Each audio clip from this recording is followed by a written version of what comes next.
listened last night. Journalism. He has a master's in what? Close. Global.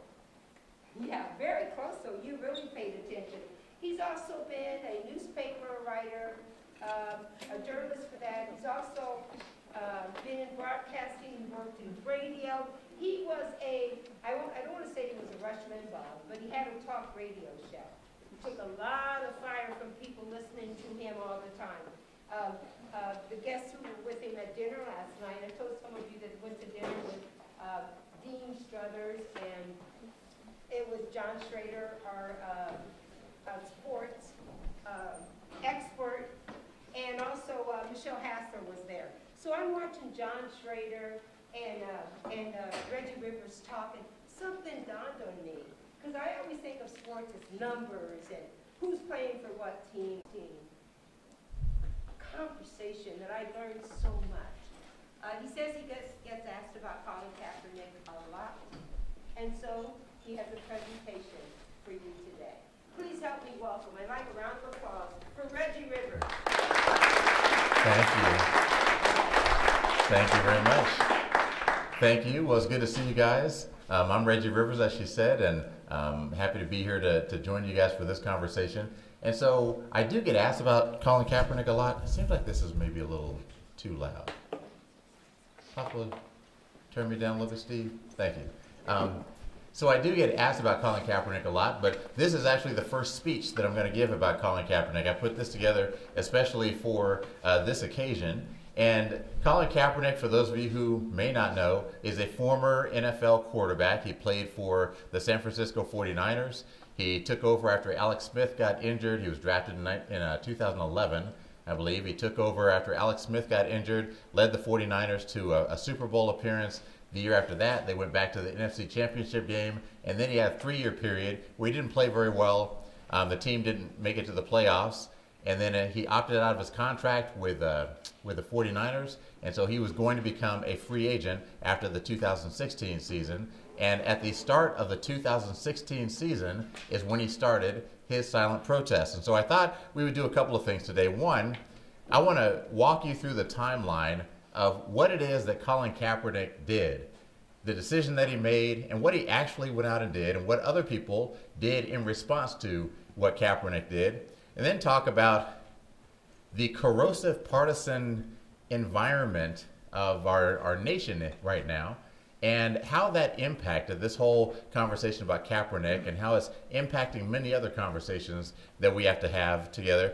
And then third is kind of what I think is your generation is going to have to solve. That right now we have a lot of old people running our country, and you guys have a different perspective and a different ideas about how things should be done. And I think that really some of this stuff literally cannot be cured by the people who are currently in the situation, because they're too mired and too entrenched in their current positions, whether they're on the right or the left. They're just too bogged down by the traditions, the history, the whatever it is. And it's going to take some new thinking to get ourselves out of some of the challenges that we're in right now. So first thing with Colin Kaepernick. Kaepernick, this is a national anthem preseason game in August of 2016. All the players are on the field and they're all standing up looking at the flag. If you zoom in down here, you see Kaepernick is sitting on the bench. Nobody noticed. For 2 preseason games, he sat on the bench and nobody noticed it at all. When the media did notice it and they reported about it, they asked Colin Kaepernick, "Why are you doing this?" And he said, "I'm not going to stand up and show pride in a flag for a country that oppresses black people and people of color." And so this was August 27th of 2016. So he says his reason for doing this is he wants to speak up for other people, for people who are being oppressed in our country.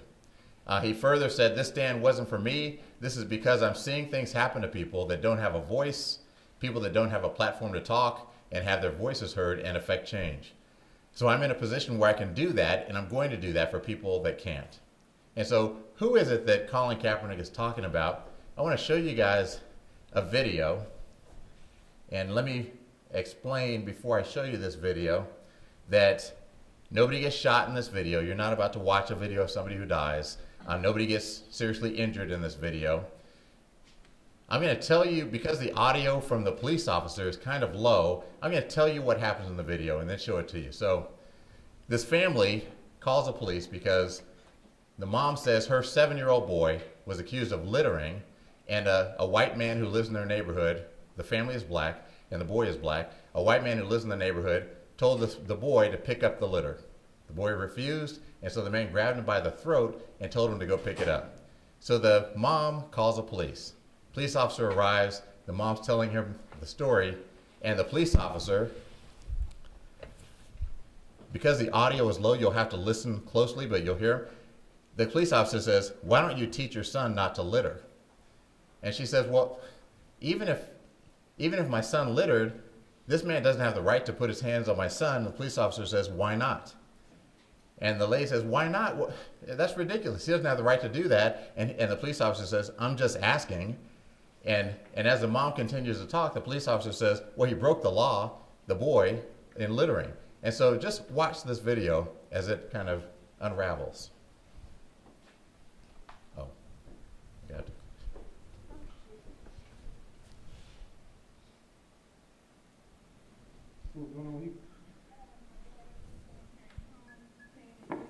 Man grabbed him and choked him. I came around here and asked him, I said, "Why did you put your hands on my son?" He said, "Oh, he threw some paper." I said, and I told him to pick it up. He said my son didn't pick it up. He defined him, so that's why he did it. Instead of following him home, he said, "But I don't even live here. It doesn't matter where we live. You don't have the right to grab and choke nobody's son." Okay. Nobody. So I have a problem with that. My son is 7 years old. You don't have the right to grab him, choke him behind no paper that he threw. What you should have done, because we have been living here for years, so you know that my house is a door in between doors. You could have came to me. Don't put your hands on my son. Right. Well, why don't you get your son not to litter? I didn't. He can't prove to me that my son littered. But it doesn't matter if he did or didn't. It doesn't give him the right to put his hands on it. Why not? Because he don't. It don't. What you mean? Who's asking? Because it don't. It don't. He's not his parent. He's not his parent. Okay. So he don't need to put his. Why are you yelling at me? Because why would you ask me, why don't I teach him? You don't know what I teach him. Okay. And you don't. Your kids don't mean that they go by your rules when they're not in Why your are you yelling at me? Because you just pissed me off telling me what I teach my kids and what I don't. If you keep yelling at me, you're going to piss me off. I'm going to take you to jail. Okay.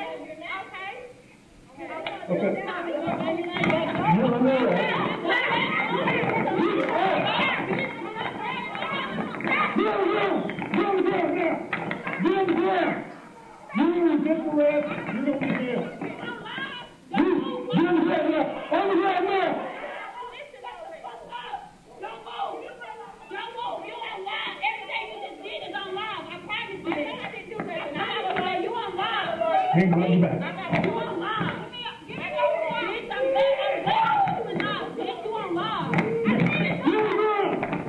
Anybody who has to interfere, they're going to be jailed too.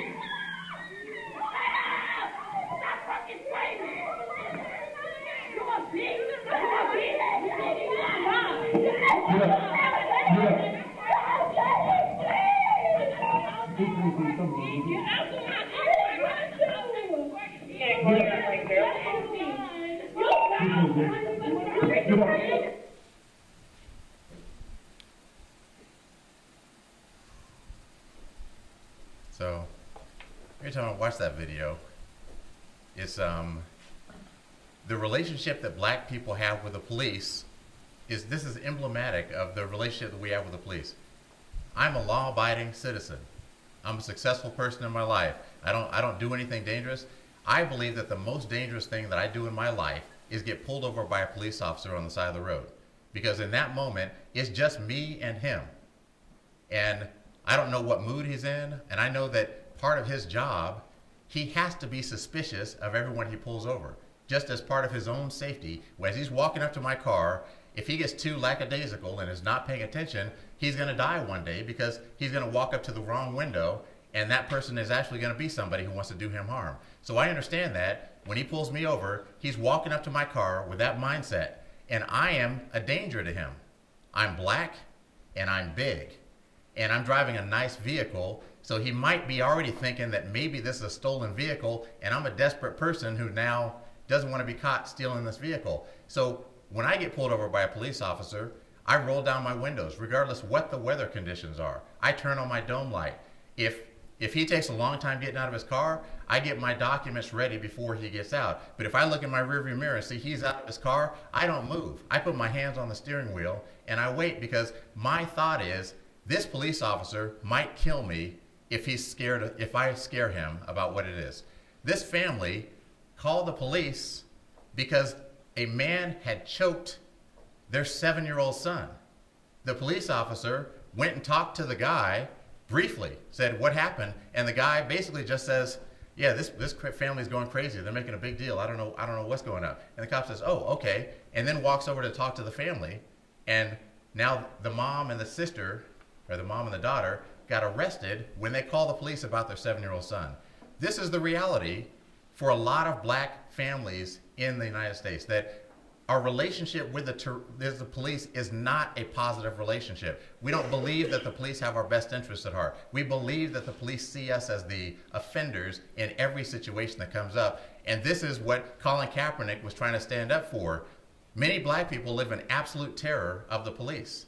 I remember being a kid with my dad. My dad, you know, like every kid, I thought my dad was the most powerful person on the planet. The only time I ever saw my dad afraid of anything was around the police. If he got pulled over for speeding, that was the first time I saw my dad in fear. My dad taught me to be afraid of the police, be wary of the police. I have a 14-year-old son. I'm scared to death of my son when he gets his driver's license in a couple of years, the first time he gets pulled over by the police. Every parent is afraid of their kids getting into an accident, but I'm worried about the first time my son gets pulled over by the police. I want to make sure my son understands, don't be a jerk. Don't be a normal teenager. Don't be rebellious. Don't have an attitude. Don't try to prove that you're right. Don't try to talk your way out of it. Just be compliant because your life might depend on it. I wish I didn't have to teach my son that. And there's parts of me that think maybe I shouldn't teach him that. Maybe I should have more optimism about what's happening. But then I feel like I'd be an irresponsible parent because I know what the danger is for my son. Like, I look at this picture. Here is a black man. He's got 15 or 20 officers with their bearing down on him, many of them with their guns trained on him. In your mind, is there any possibility that that guy could die? I mean, really, look at him. He's standing there. He's got a satchel around his shoulder. He looks like he was walking down the street. He's got his hands up. He is surrendering. I mean, in an objective way, you would say, yeah, there's no way that that kid could die in that situation. There's no way. He could get arrested, but there's no way that he could die. But as an African American, I look at that and I wonder, I don't know the answer on this picture. I just found it online. But as an African American, I look at that and I say, yeah, there's a very good chance he could die. That in the course of arresting him, they might kill him. The Black Lives Matter movement was basically about the reality that it's okay to kill a black person. That if you kill a black person, chances are you're not going to be prosecuted for it if you're a police officer. That a police officer can kill a black person. I was arresting this guy. He resisted arrest. I choked him to death.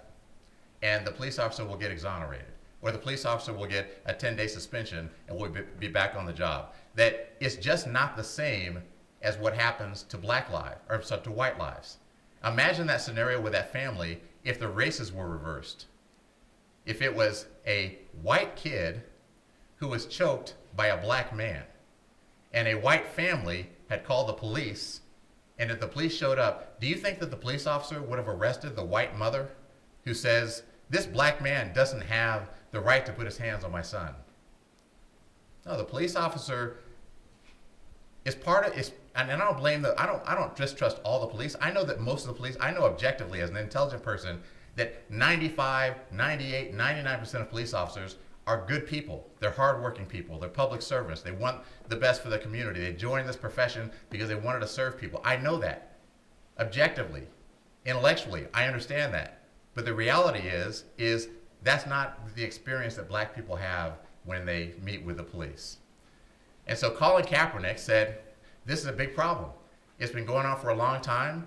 Yeah, I'm a rich football player. It doesn't impact me as much, but every football player has a long tail behind him, a long tail of relatives, immediate family, extended family, community members. They see the things that are happening to people around them all the time. And so Colin Kaepernick said, you know what, I'd like to bring awareness to this problem.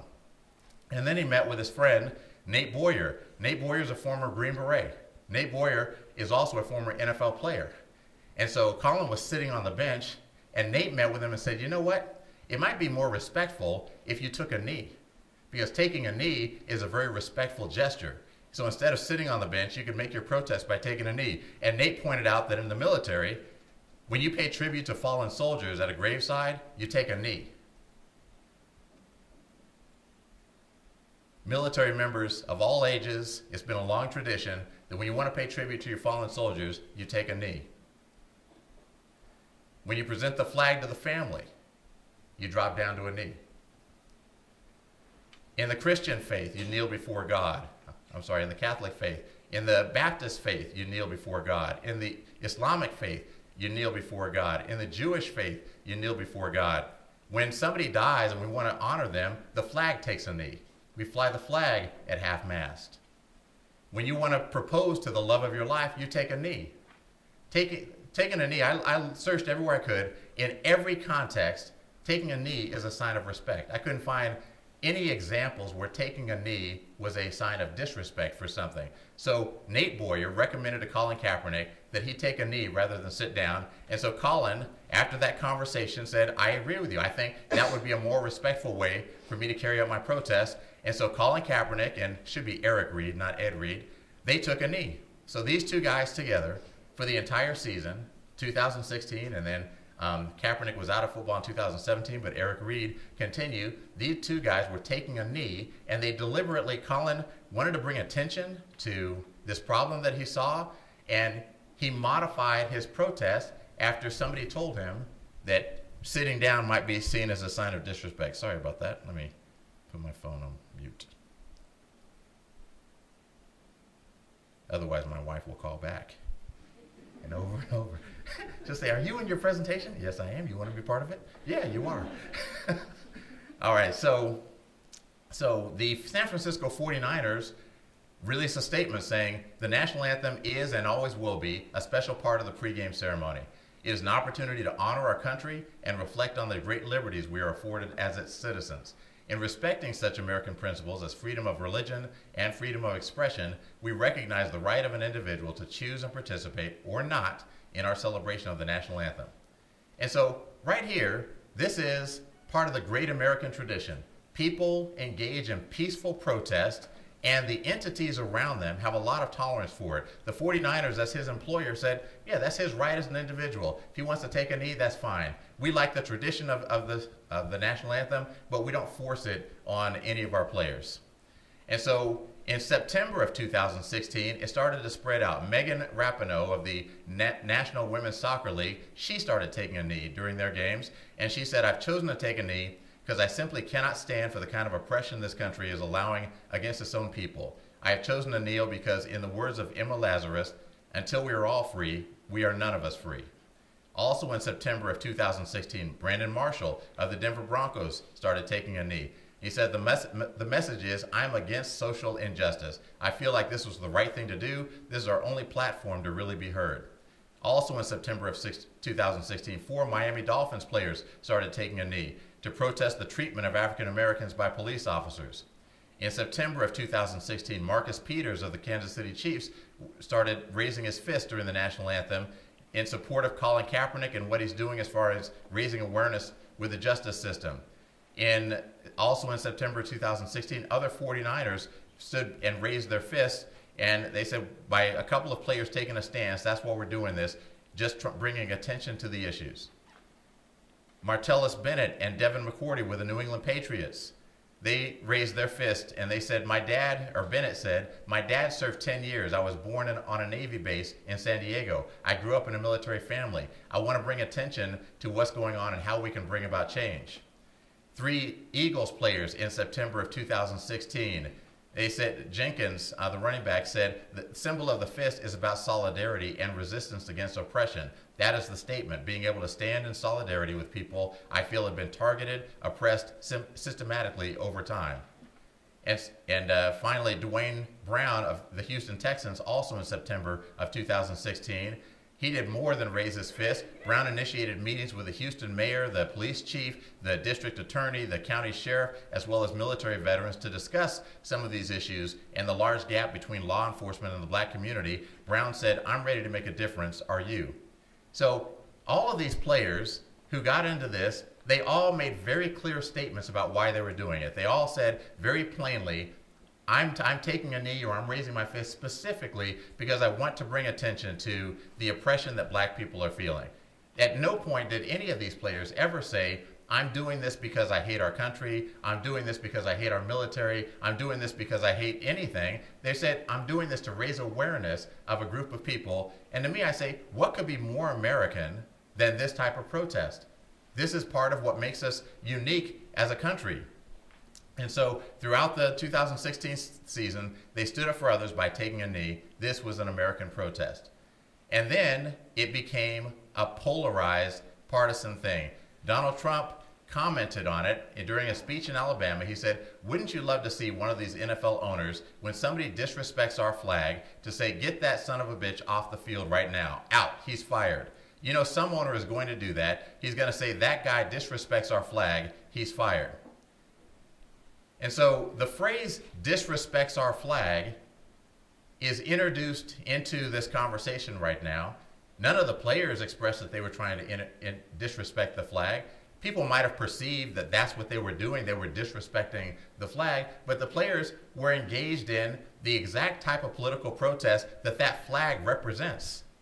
And once this happened, then it turned into a different argument altogether. The entire league showed allegiance to the First Amendment because in the entire league, players on every team started taking a knee en masse. Now, all of these players weren't doing it to protest the way that police officers treat black people. That's not why they were all taking a knee. They were all taking a knee because they said, wait a second, listen, we may agree with Colin Kaepernick or not disagree with Colin Kaepernick, but we have the right to express ourselves. We have a First Amendment right. And just because the president said that we shouldn't do this, we're all going to do it to demonstrate that we have that First Amendment right. And I thought it was a very powerful moment for all of these teams and all these players to come together to, not everybody took a knee. Some guys stood and they put their hand on the shoulder of another guy. But it was a show of solidarity to say, we don't all have to agree on the same things. We don't all have to have the same beliefs. We don't all have to be outraged about the same things, but we should all have an allegiance to our First Amendment and the Constitution that makes us so unique. The NFL commissioner released a statement saying the NFL and our players are at our best when we help create a sense of unity in our country and our culture. There's no better example than the amazing response from our clubs and players to the terrible natural disasters we've experienced over the last month. Divisive comments like these demonstrate an unfortunate lack of respect for the NFL, our great game, and all of our players, and a failure to understand the overwhelming force for good our clubs and players represent in our communities.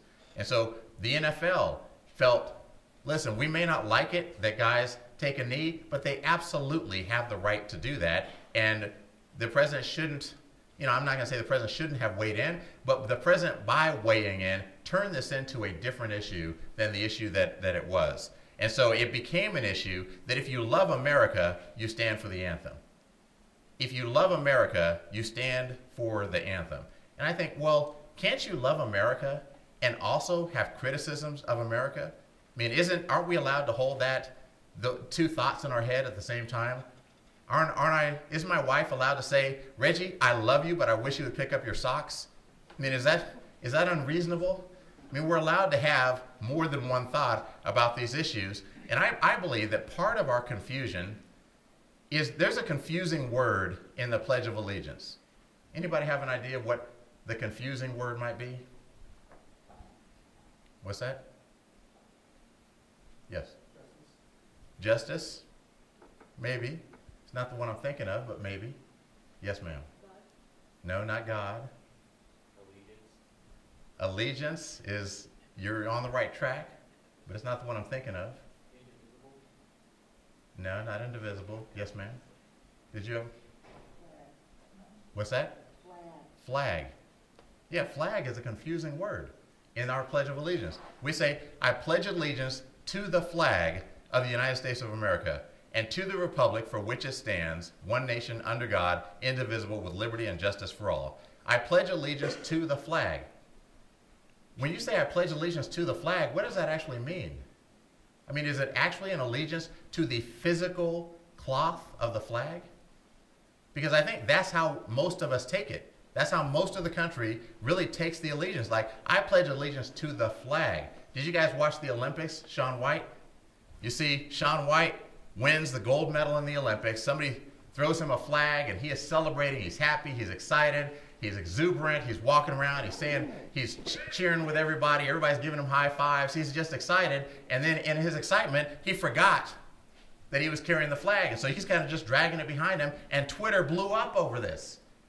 I mean, Shaun White's just a kid. He won a gold medal. He's excited. And people are reacting as if he just trampled on the country because they feel like they have an allegiance to the actual physical flag. That I pledge allegiance to the flag of the United States of America. And so anytime anybody does anything intentional or accidentally, if you don't stand up and put your hand over your heart, you are disrespecting the flag itself. If you drag the flag on the ground, you're disrespecting the flag itself.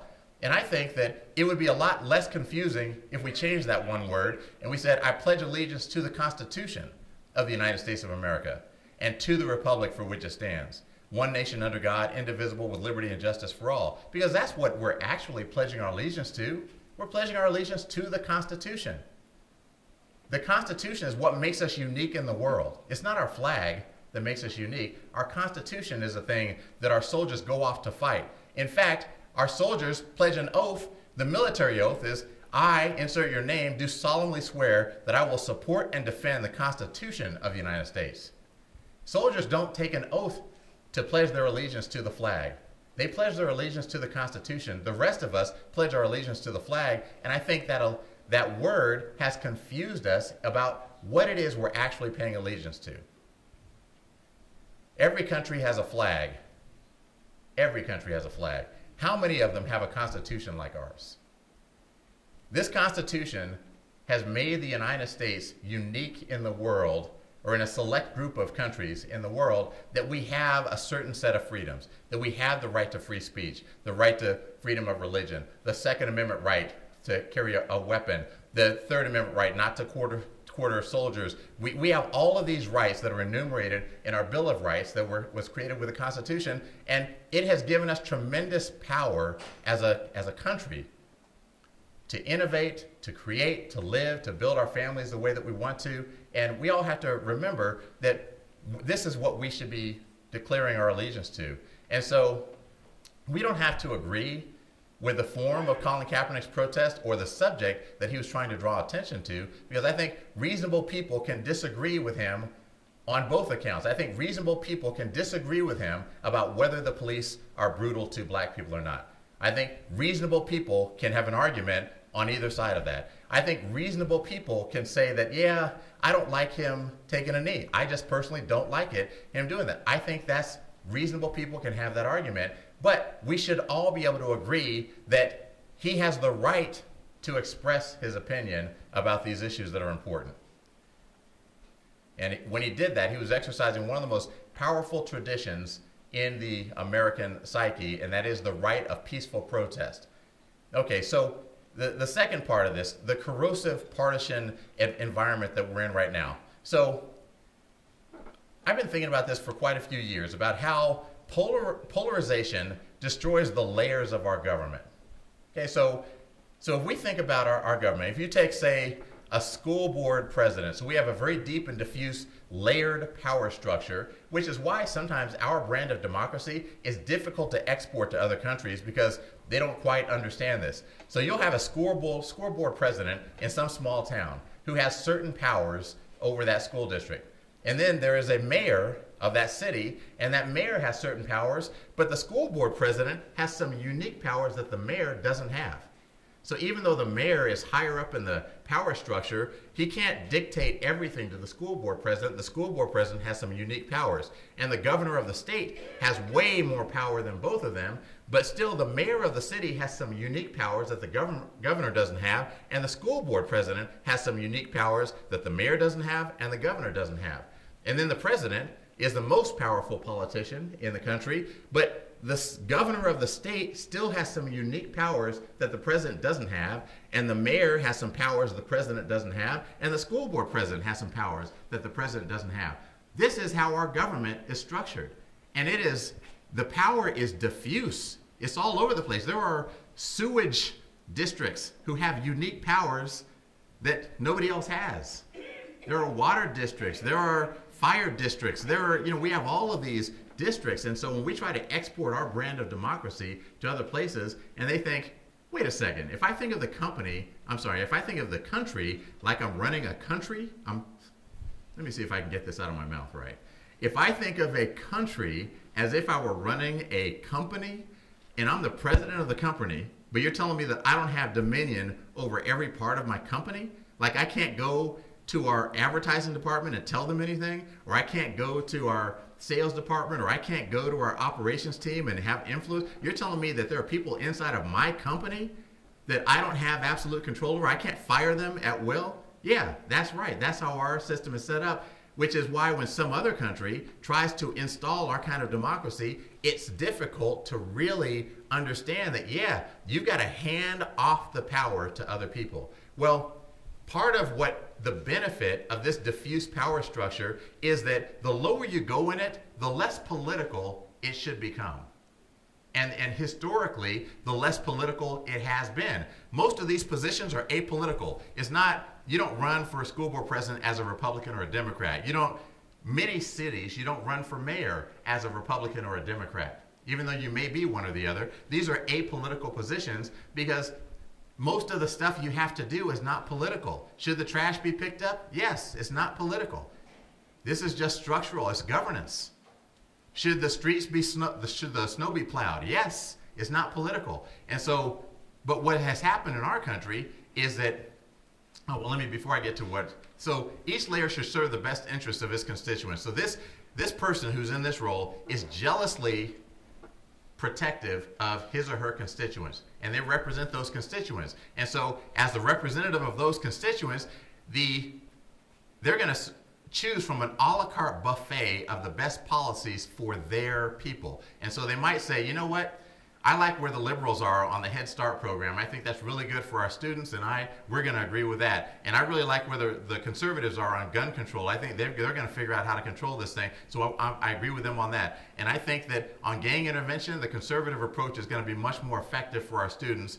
And on immigration, I think the liberals understand that issue better. On education funding, I agree with the liberals. On a balanced budget, we agree with the conservatives. And so this is the way, down low, our political system is designed to run. That here, they just pick and choose what they agree with based on what's best for their constituency. They represent people in a local area, and the national policy might not always be the most effective. But what has happened over time is partisanship has caused the school board president to choose. I'm either a liberal or I'm a conservative. The mayor, I'm either a liberal or I'm a conservative. The governor, I'm either a liberal or I'm a conservative. The president, I'm either liberal or conservative. And now they start to align their policies. So down here, the school board president, this school board or this school district might be better served by some of those policies over there, but they can't get out of alignment with the party that they've aligned with. And so they start choosing.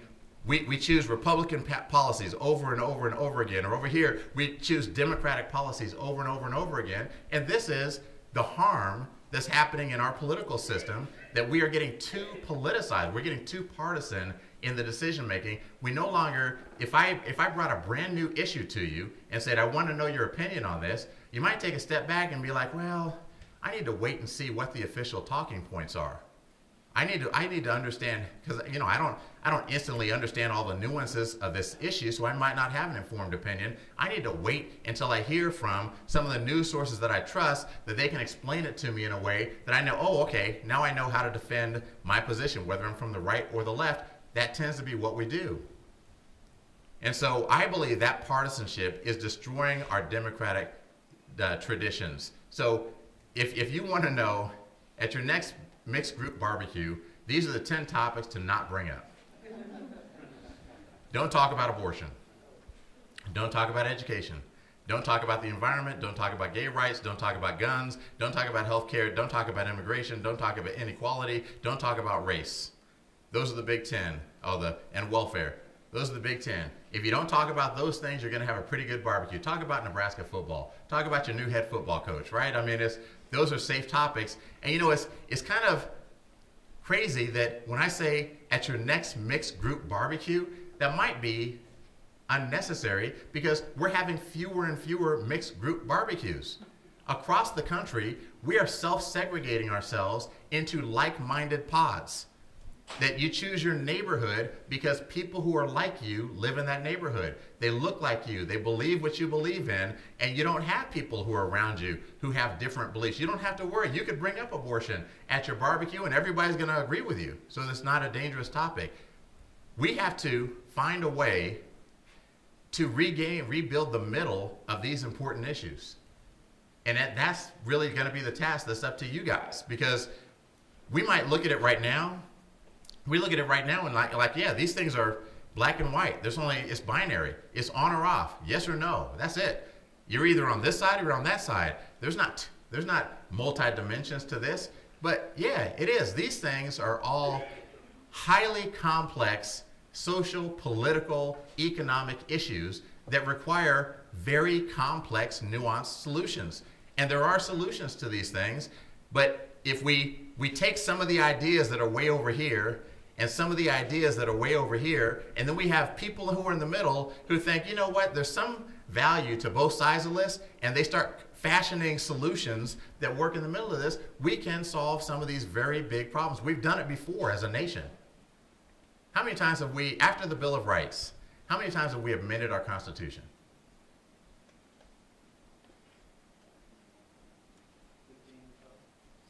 15 or so is close, 17. We have 27 amendments. The first 10 were part of the Bill of Rights. We've amended our Constitution 17 times. It's not easy to amend. You've got the Senate has to pass it by a supermajority. The House has to pass it by a supermajority. A certain number of states have to pass it. It's an arduous process, but we've done it 17 times. It requires collaboration across the political aisle. What are the chances, do you think, that we could amend our Constitution today? I mean, we can't get our elected officials to make a decision about DACA to the point that the government shuts down. And DACA is just one issue of many issues where there is literally no conversation across the aisle. If we had to amend our Constitution today, I don't think we could do it. I don't think we have the political will or enough of the middle on these conversations to be able to amend the Constitution. And again, it's not easy to amend. It shouldn't be easy to amend, but it should be possible to amend. And right now in our political environment, I'm not sure it's possible. So gun control is one of these issues. On the far end of gun control, we have nuclear weapons. Does anyone think that anyone should be allowed to own, just anyone should be allowed to own a nuclear weapon? Anyone? Right. We understand that a nuclear weapon is so dangerous to everyone that you have to control who owns it. You just can't let people own a nuclear weapon. On the other end of the spectrum is a butter knife. Is there anyone here who thinks that butter knives ought to be restricted? And that you should, no, you can own as many butter knives as you want. Buy them by the bushel. And you can carry them almost anywhere you want. There might be some very limited restrictions, but yeah, take your butter knife with you wherever you go. So those are the extremes. Somewhere between those two extremes is going to be a line. That's all. We can argue about where the line should be drawn. There's no question about that. Different people will have different opinions. Those opinions are very rational. People who want to have guns and want to have access to them have very rational, reasonable arguments for saying this is why we should be able to have these types of weapons. People who don't want those type of weapons to be on the street have very rational arguments about why those types of weapons shouldn't be on the street. We should be able to have this conversation and come to some type of agreement about where the line should be drawn. But that's not what's happening in our political culture. If you think about what happened in the CNN town hall for the shooting down in Parkland, Florida, Marco Rubio went to this meeting. Now, Marco Rubio knew he was walking into a hornet's nest. None of the people there were going to like him. None of the people there were going to give him an inch. None of the people there were going to applaud him for what he was doing. He went anyway. I admire the fact that he went to this meeting. And he got jeered and he got booed, but you know, Marco kept going. He talked and he said some interesting things. Well, one of the things he said accidentally drew applause from the crowd. He was on the subject of semiotic weapons. He said, it's not the loopholes, it's the problem that once you start looking at how easy it is to get around it, you would literally have to ban every semiotic weapon or rifle that's sold in the US. The crowd went crazy, right? They cheered, woo, yeah, yeah, woo, get rid of them. And so what does that do to conservatives? Yeah, conservatives say, yep, I knew it. They're completely unreasonable socialists. They want to confiscate all guns. If we give them an inch, they will take a mile. Do not give them an inch. And that is a very rational conclusion for conservatives to reach after they hear that cheering and applauding for, hey, we should get rid of all semi-automatic weapons. So then the next day, Dana Loesch, spokesperson for the NRA, she's at the CPAC conference. She says, many in legacy media love mass shootings. You guys love it. I'm not saying that you love the tragedy, but I'm saying that you love the ratings. Crying white mothers are ratings gold to you. We will not be gaslighted into thinking that we are responsible for a tragedy that we had nothing to do with. What do you think liberals say when they hear that? They go nuts. They're like, I knew it. They're all evil and heartless. They don't care about how many people die. We have to outlaw their assault rifles before they kill everyone. And so both sides are reacting, and we're losing the middle on this conversation because both sides feel like they cannot give an inch.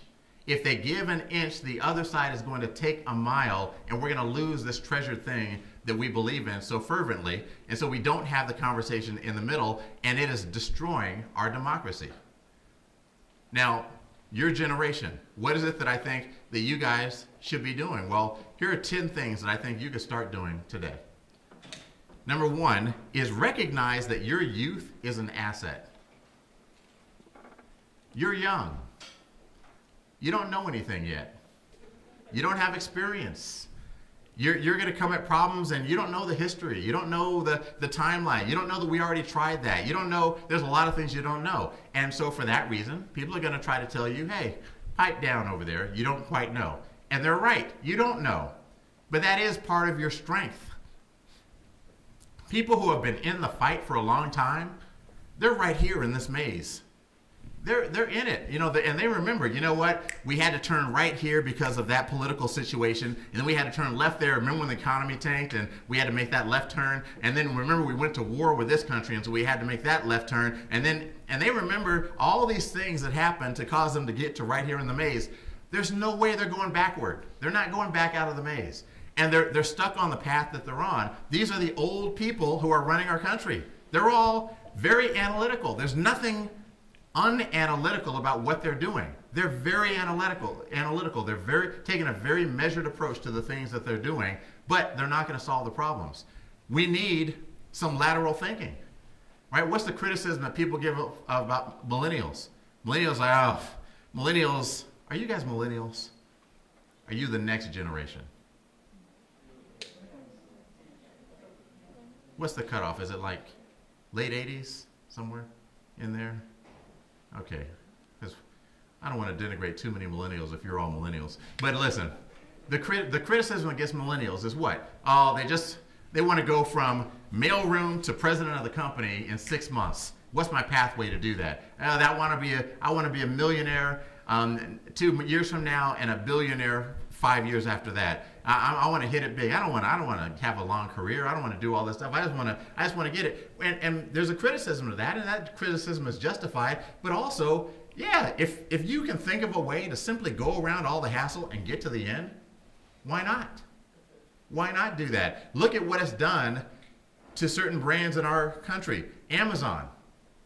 Amazon went around the maze. Amazon said, I want to sell books, but I don't want to sell it the way bookstores have sold books. I don't want to be like Barnes & Noble. I don't want to have 575 brick and mortar stores all over the place. I want to have one facility, and I want to mail people their books. People thought Jeff Bezos was crazy. You'll never sell books that way. People like to browse bookstores as part of the experience. They like to grab a book off the shelf. They like to open it, flip through it. They like to look at the book. They want to read the cover before they buy the book. That's what people want. But Jeff Bezos is now running a company. It does $140 billion in revenue and has market share. I can't remember what its market cap is, but it's huge. What about Apple? Apple disrupted the music industry, disrupted the telephone industry. Uber. Cab companies never saw Uber coming. If the guys who started Uber had gone to the cab company and said, hey, we've got an idea. Rather than have your cab drivers sit at the airport, sit at hotels, sit in line all the time, we're going to give you an app that would allow them to just roam around the city, and they'll pick people up whenever people need a ride. They'll just call it. They could never have convinced the cab companies to do that because the cab companies are too deep in the maze. The cab company has spent too much money building their infrastructure. They're not going to go for this idea, but Uber is now everywhere. You have Facebook, Airbnb, Twitter, Netflix. These are all companies where somebody who was thinking laterally just came out and said, I think there's a different way to do this, and they did it. And I think that's what's going to be required to change our political system and regain some of the middle in our political system so we can solve some problems. The second thing that you can do, recognize that people on the other side of the political debate are not idiots. They are educated, intelligent, rational, likable people who will reach conclusions that are exactly opposite to your conclusions. When I was doing talk radio, I was a talk radio host talking about politics, religion, social issues, education, all the Big Ten is what I would talk about every day. And people would call in, and this is how a typical phone call would go. Hey, this is Reggie Rivers on 630 KHOW. Matt, you're on the air. What's going on? Reggie, you're an idiot. All right. So what's on your mind? You're just so stupid. All right. So what's on your mind? I just can't believe the things that you're saying on the radio. Yeah, what is it you can't believe? I just think it's so ridiculous what you're saying. All right. So we would go through like 30 seconds of that, and I would say, okay, so what is it you're feeling? What is it that you think? And so sometimes people do sound like idiots, but more and more, I would get phone calls from people, and I would be listening, and I would say, this person holds a belief that is exactly opposite of mine. But this person sounds educated. This person is making a reasonable argument. This person has marshaled the facts. This person has reached a conclusion. I disagree with their conclusion, but I have to concede they're not idiots. And so that's part of what's wrong right now, is that we, and I say we as kind of collectively as a nation, we believe that anybody who disagrees with us or is on the other side of the equation is an idiot. And why would you ever listen to an idiot? Of course you wouldn't. We have to recognize that people on the other side aren't idiots. Some of them are, but the other side of every debate is driven by some very intelligent people who understand their side of the issue very well, and their reasons for believing what they believe are very rational. Number 3 is get out of your echo chamber. If you get all your news from MSNBC, poke your head up every once in a while and read something else or watch something else. If you get all your news from Fox News, poke your head up every once in a while, read something else, and watch something else. I'm not going to tell you what you should read or what you should watch, but we have to start, what will start to happen, here's a strategy on how I tend to do it. I watch my favorite news sources, but when something is happening, there's a new development, there's something that's come out, I watch my favorite news source because I want to hear what it is they're saying about it, and then I will deliberately pop over to the other side just to say, I wonder what they're saying about this. Because when you start to hear both sides of it, you start to recognize that both sides can build very rational arguments to explain whatever has just happened. And if you only listen to one side, this side sounds very reasonable, and anything that's not that sounds like it must be ridiculous. When you listen to these other sides, you're not seeking agreement, you're just seeking to understand what it is they believe. Let me give you an example. My son got in trouble a few weeks ago because he punched a kid at school, punched him in the face.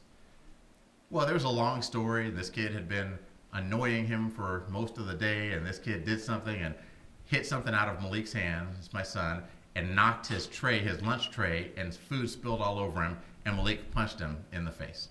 Okay, he got suspended for 1 day. So at the start of this story, I'm like, Malik, tell me what happened. At the start of the story, I know that I'm not going to agree with my son. There's almost no scenario under which I'm going to agree with my son and say, yes, if that happens to you tomorrow, punch him in the face again. I mean, there's 1 or 2 scenarios, but it's rare. I'm 50 years old now. There's no scenarios in my life where I have in my Rolodexes. Did I just say Rolodex? Oh my God. Oh my God. You guys don't even know what a Rolodex is. I am getting old. Good grief. That was a mistake. That was a mistake to reveal that in front of you young people. You guys are so fresh-faced and so alive with potential. When I look, if I made a list of all the possible actions that I could take in a day, punching someone I disagree with in the face is not on my list. Right? I understand that as an adult, I can't go punch people in the face. No matter how much I'd like to, no matter how much they might deserve it, that can't be my solution. And so I know when my son starts telling me the story, I'm not going to agree with him. But I'm not seeking agreement. I'm just seeking to understand what is it that happened. Tell me the story. Tell me the progression of events. And when you go to listen to the opposite side and what they're saying, don't go over there seeking to agree. Just go over there seeking to understand. If you go over seeking to agree, what happens is, let me see what these people are saying. If I agree, nope, I don't agree with that. That's ridiculous. That's so stupid. Oh my God. And you'll just fall into the same trap that we're in right now. Accept the reality that your side of the issue is just a portion of the truth. Is there anyone here who believes they know everything there is to know about any of the Big Ten issues? Is there anybody who feels that their knowledge is so complete that they know every law, every rule, every scenario, every situation, everything about any of the Big Ten? No, none of us do. There's not a person on the planet who knows everything about one of these issues. And so your side is always going to be a portion of the truth plus a lot of other things that are not necessarily untrue, but they're filled in by the part that you don't know. Their side is always a portion of the truth plus filled in with all the things that they don't know. And this nexus right here is the only opportunity we have for understanding. That where our side and their side overlap with the truth, that's where we have to mine for our solutions to our problems. And that's not what's happening in our political system. Our political system is polarizing. And I want to tell you, avoid polarization in all of your relationships. All of your relationships, not just your political relationships, your romantic relationships, your professional relationships. Avoid polarization at all costs. What is polarization? Polarization is when you have this reality, here's the overlap zone where both sides overlap with the truth, and instead of focusing on that side, you focus on things over here. And what it causes your side to pull away from the other side, and they're doing the same thing on the other side, so it causes them to pull away, and you end up with a situation like this where, yeah, there's a lot of truth in their side. There's a lot of truth on your side, but there's no overlapping truths anymore. And so this is our current political system. What do the two sides say about the other side? Fake news and alternative facts. Right? They point the fingers back and forth. Oh, that's fake news. That's fake news. You guys are using alternative facts because this is the state that we've reached where there are no more overlapping truth. This will be a failed political system. This will kill our political system. This is the map of a failed marriage. This is what a divorce looks like. When two people work together, because what happens when you're in love with somebody, you focus on all the things you have in common. But as you start to fall out of love, you start focusing on all the things you don't have in common, and you fall farther and farther apart. This is what a failed marriage looks like. It's what a failed business partnership looks like. It's what a failed friendship looks like. Avoid polarization in all your relationships. There's no upside to spending all your time focusing on what you disagree with about this other person who's in your life. The opposite is fall in love with the overlapping truths. that you find the things that you overlap with, because this is how a romantic relationship happens. You meet someone. You're like, oh my God, I met the most amazing person. You know what? We like the same kinds of food. We like the same movies. We like the same music. We like to do the same things on Friday and Saturday nights. That person grew up in the same part of the country that I grew up in. We have the same values. We have the same religion. You focus so intensely on this little overlap that it causes, you to grow more into the truth, and you have more and more overlap all the time. This is a successful marriage. This is a successful business partnership. This is a successful political system. This is what we have to get back to. We have to find a way to start recognizing that there's a lot of overlapping truth in the things that we believe, and we have to start focusing on the middle, because that's where all the solutions are. All right, number 8, the 8th thing that you can do. Read more than the headline. So this is a headline from an article that I found online. Study: 70% of Facebook users only read the headline of science stories before commenting. Do you guys believe that's true? Yeah, if somebody reads the headline and they share it or they comment on it right away. In fact, this article, this article was shared 64,000 times. But it's not a real article. The first 2 sentences were real, and the rest of it was this gobbledygook, the lorem ipsum stuff that programmers put in. So this was an article that was published, 64,000 people have shared it, and it's just gobbledygook. And so I would encourage you that when you're reading things, read more than the headline. 9th thing you should do, reach out to somebody on the other side. So there's somebody in your family, there's somebody, maybe an extended family member, there's somebody in your community, there's somebody here at school, there's somebody somewhere in your life that you should reach out to this person. And I have had to do this in my life many times, where I reach out to somebody and I say, you know what, you and I disagree so strongly about this issue, but I respect you as a person. I know that you're a smart person. I know that you're a nice person. I know you're a good person.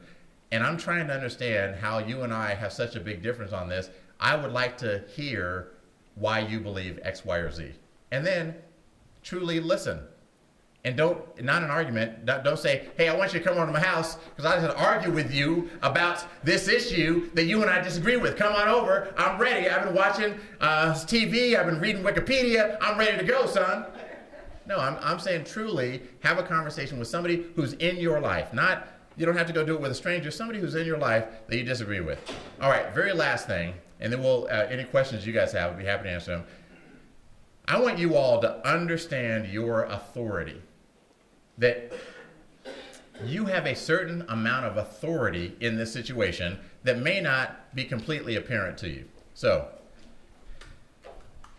I've got a $20 bill here. Whoever would like to have this 20 can have it.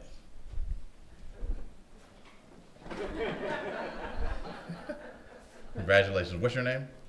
Kenyon. Congratulations. Nice to meet you. All right. Could I get everyone to please stand up for one moment?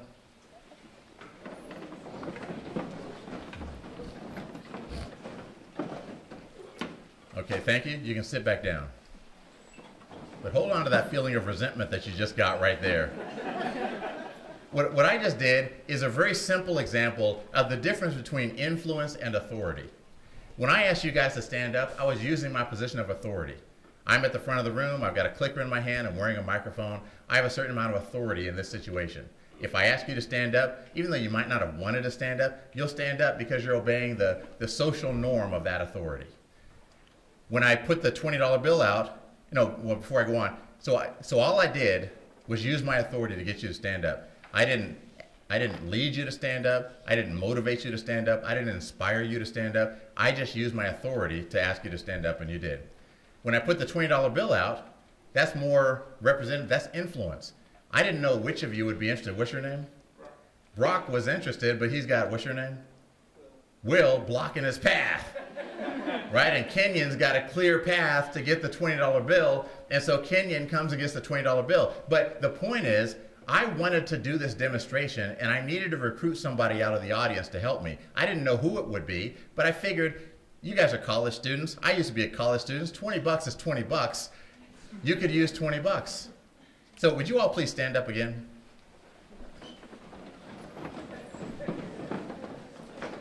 Okay, you can sit back down. So I went from having the whole room to having about 90% of the room. Would you all please stand up again? Thank you, Kenyon. I gave you $10 or $20. Yeah. So basically, that's the reality. That's how authority works. If I use my authority, you will respond to it.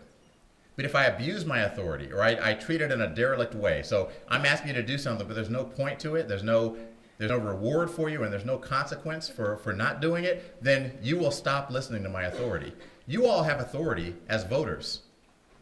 But our elected officials, for a large part, don't have to listen to your authority, because most of the time when you tell them to stand up, you're just telling them to stand up. There's nothing behind it. There's no intent behind it. There's no real reward for them, and there's no real punishment if they don't.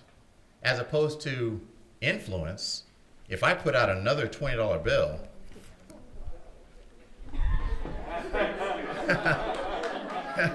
what's your name? Francis. Francis, congratulations.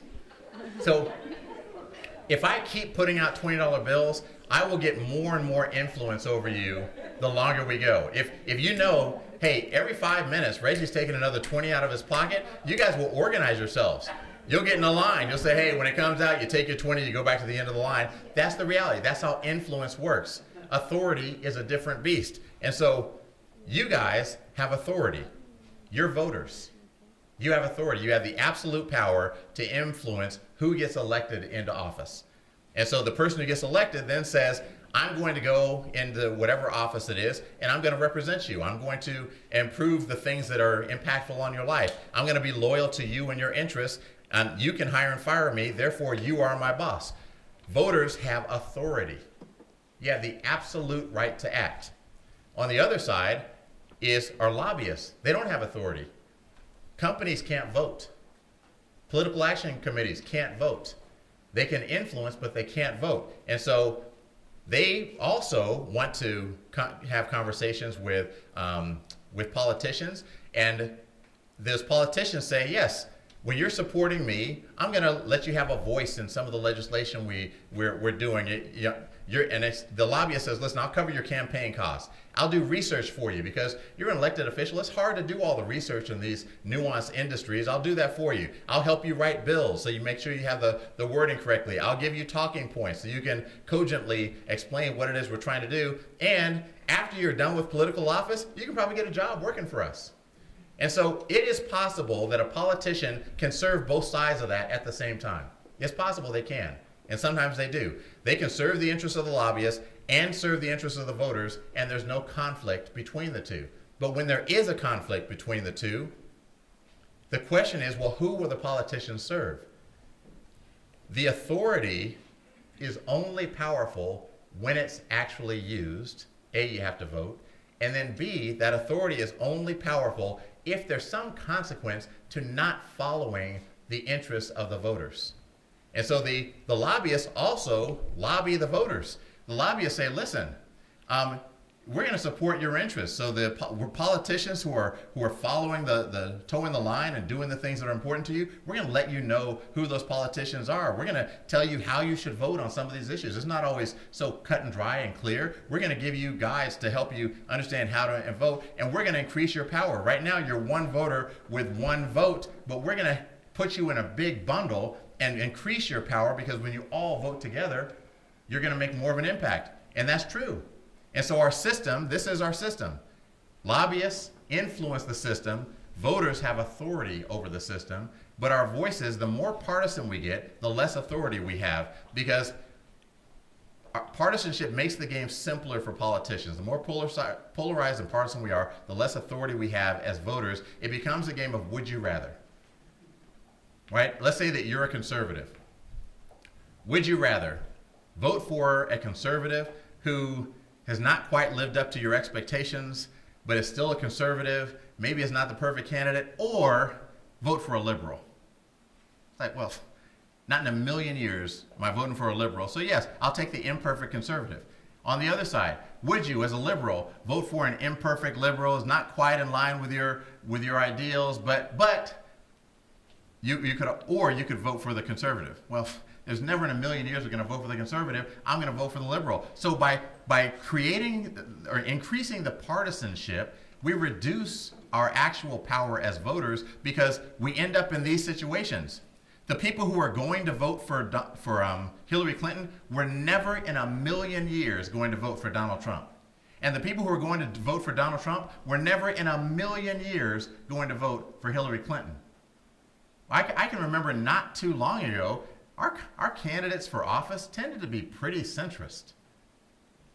And it's gotten more and more extreme over time. And you know, obviously this is at the election, but before that there's the primaries where you can have more of an influence, but most positions don't have primaries. You know, most elected offices, you're voting for is binary. Are you going to vote for the Republican or are you going to vote for the Democrat?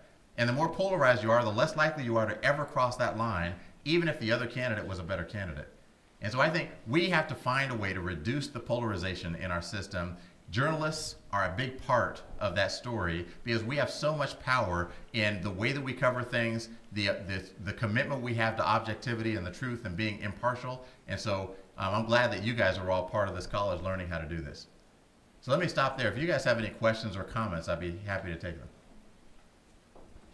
Let's hear it for Reggie. Thank you. Thank you. Yes, sir. With the increased like polarization in the political system, do you see like likelihood of it failing? Our system failing? Yeah. With the question, just for the people who are listening online, the question is, with the increases in polarization, do I see our system failing? I think, yes, our system is not immune to all the things that have killed other great countries in the past. That we can look at our debt and the way our debt is climbing. We can look at the way some of our social programs are struggling. We can look at the way our government is malfunctioning and not being able to solve, I would say, relatively simple problems. Like, I think the DACA thing is a relatively simple problem in the context of the type of problems that the country has to deal with on a routine basis. In that context, it's a relatively simple problem, but that relatively simple problem leads us to shut down the government. I think that's dysfunction in a way that is not sustainable. I think we have to fix that. Yes, sir. Going back to like the beginning of your speech and stuff.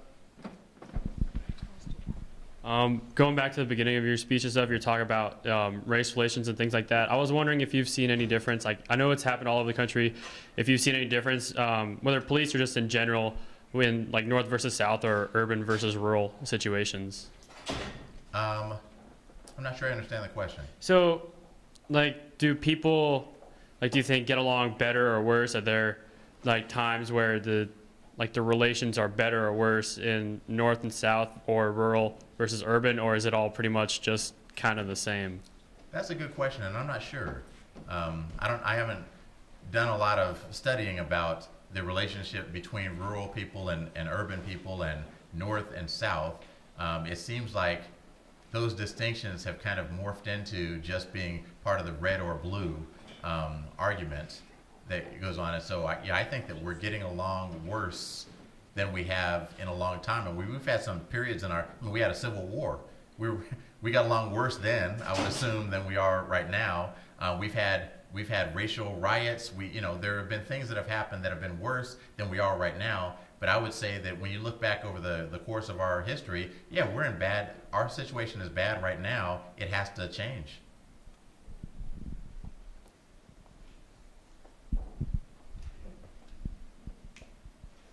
Yes, ma'am. Have you considered running for office? No, I haven't.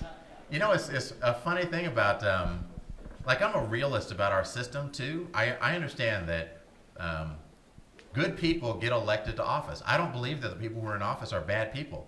I think that they get elected to office and they discover that the system is kind of corrupt and kind of broken. It's a little too coin operated. And so the analogy I always think of is like our Congress or our government is conducted at the bottom of a swimming pool. And everybody who's down there on a pool has to have a snorkel that's sponsored by somebody. And so they've got this snorkel in their mouth or breathing tube in their mouth, and people who are standing up on the top of the pool, they're looking down there and saying, you know what, when I get down there, I'm not going to use one of those breathing tubes. I'm good at holding my breath. I'll hold my breath, we'll talk, I'll come up, take a breath, I'll go back down, I'll come up, take a breath. Well, then they get elected and they get 10 feet underwater and they realize, yeah, you can't get anything done if you're always going up to take a breath. You've got to use one of these breathing tubes, and now they're stuck in the system. They're doing things the way it has always been done.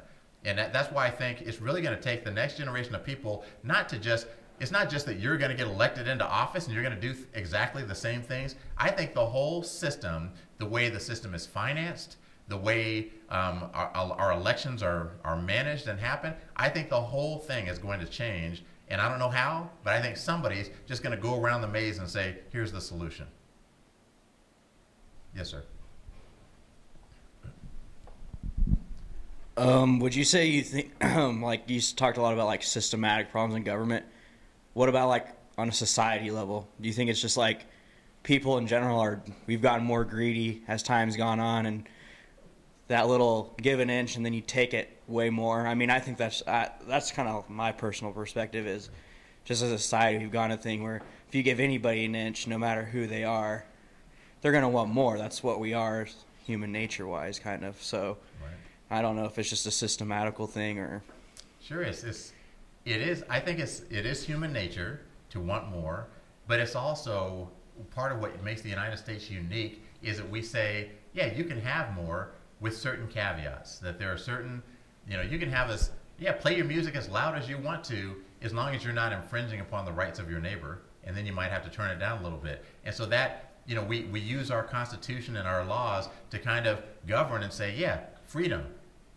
Be as free as you can possibly be right up until you start infringing upon the rights of someone else, and then that's when the boundaries of your freedom are. And so I don't see the things. I mean, I understand why people feel that if you give an inch, you take a mile because of what I kind of described. That's the way but I don't feel that in my heart. I think most of our country are centrist people. Most of us are people who just think, yeah, there are solutions to these problems. Just don't be ridiculous.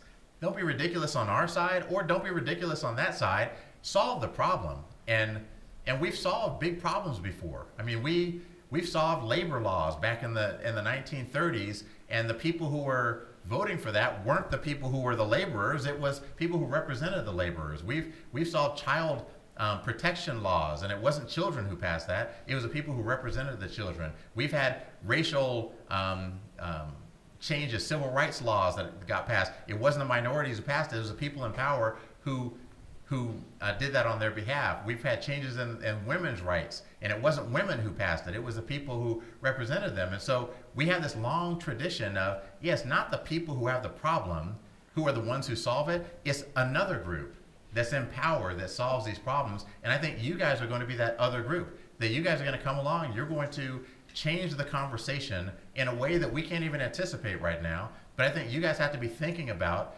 out of the box. Like, it's not going to be the same way that it has been. Let's hear it for Reggie Rivers again. Thank you very much. Thank you. On behalf of Dean Struthers, our associate deans, our faculty, our staff, and our amazing students, please accept this as a token of our appreciation. Thank you very much. You were amazing. I appreciate it. Thank you. Thank you, guys. Thank you.